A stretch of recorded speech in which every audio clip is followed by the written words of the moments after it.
Hi, my name is Lily Delao. Welcome to my video. Today we're going to discuss on what happened during and after COVID. So COVID came to light in the United States for the first case on January 21st, 2020. They said COVID was already in the United States since December of 2019. That's why it's called COVID-19.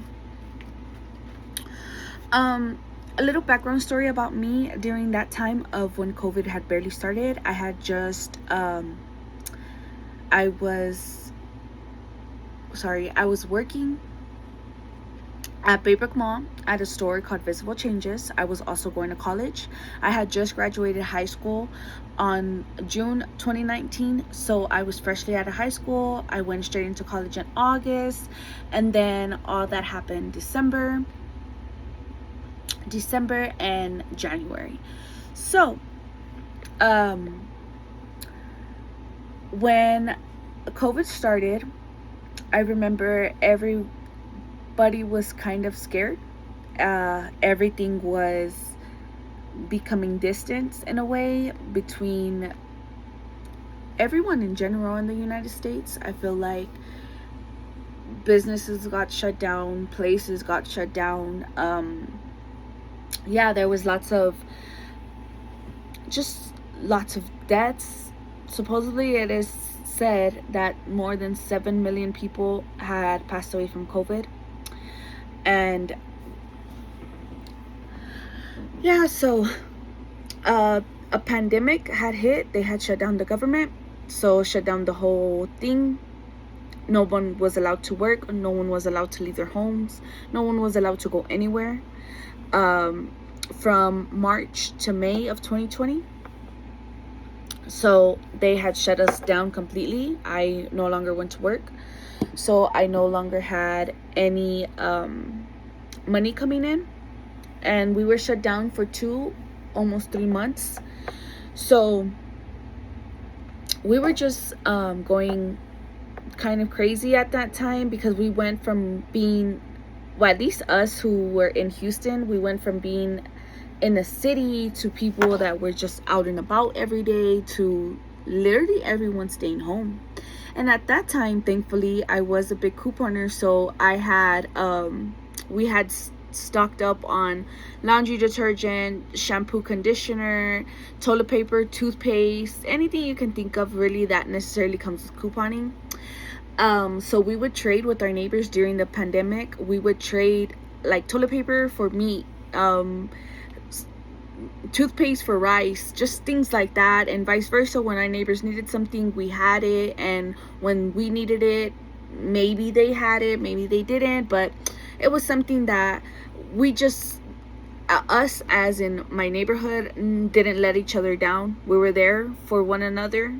It was hard, but we were there, and we would not change that for anything. At that time, so I would say around May. No, just kidding. Before May, I don't remember the exact date. But my uncle had passed away in the hospital because his bladder had ruptured. He didn't make it to surgery. That was the reason for his passing. But the hospital told my family that if they said it was because of COVID, that the government would pay for their funeral. So my family did not agree. My family had said no, because it was something that my uncle did not pass away from. So they had said no. And whenever they received the paperwork of what happened to my uncle, his death, blah, blah, blah, it came out that it was COVID. So that's what made me realize that this government had something to do with COVID. Because why? Well, later on, they came out with the injections. The first injection given was December 14th of 2020. So that leads to believe that scientists were working on it. They were working on it for a couple of months. I believe it was like from anywhere to 3 to 5 months that they worked on the injection and got the cure for COVID, I would say. that's what leads me to my question is, if it was so fast and easy to find a cure for something that we had no idea what it was about, why can't we do that for cancer that is killing people left and right? Literally every day, all day. They're just, you know. But that's neither here nor there, because I can't change that. I'm just one person.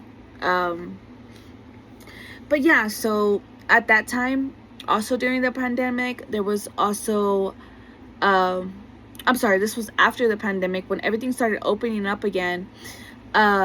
We had to wear masks. We had to be 6 feet away from each other.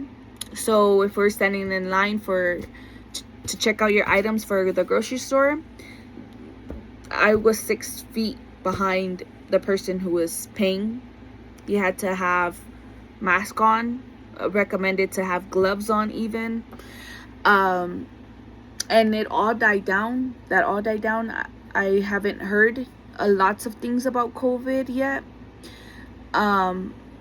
So that was just kind of like the brief of what I went through during COVID. After COVID, now everything seems to be back in its norm, to its reality. Everybody is back working. Everybody is back paying bills again. Everybody is back just doing life the same how it was before COVID was here. Nobody is really wearing masks nowadays. Nobody wears gloves. I'm not saying nobody, because I do see people from time to time, but it's literally not common anymore to have mask on. Yeah, so that was COVID. Now, after COVID also, it just made me realize that we have so much to let go. We have so many people who care and love us, and I would never want to see them in pain in any kind of way. If it was because of me or because of them, I just hate that. So it just opened my eyes about life, and just opened my eyes of where I want to be. And that leads me to my short-term goal. My short-term goal is I want to finish college to go to university already. Hopefully, fingers crossed, this is my last year in college, so I will be going to university starting next year, January. My long-term goal is to become an entrepreneur. Even though I'm currently studying to be an educator, I don't want to stop there. I want to do more, and I want to become an entrepreneur. I want to open up whatever I want to open up. I just want to be smart about it. So I want to go to school, and I want to learn the tricks and everything, what it is to become an entrepreneur, because that is my long-term goal.